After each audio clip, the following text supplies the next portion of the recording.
Moja ya dhambi kubwa ambayo inawasubiri siku ya kiyama wa Tanzania wengi, ambayo kama Mwenyezi Mungu ataitem kwamba hiyo ni moja ya dhambi kubwa, basi ni dhambi ya unafiki. Na hiyo dhambi ya unafiki nadhani mnaweza mkaidhihirisha kwenye hii video. Na nyinyi pia mnaweza mkaniambia kwenye comment.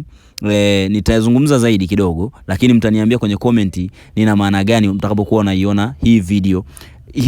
Kipande cha hii video ambacho Niffer wakati ndo ameachiliwa, mahakama imemwachia kwamba DPP hayuko tayari kuendelea na shauri yake.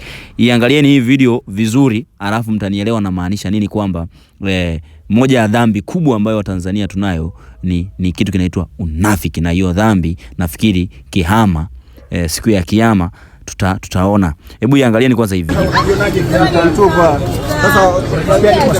mimi niko vizuri. Na nini cha kuambia Watanzania? Kwamba Allah sallallahu kasdami haki. Sasa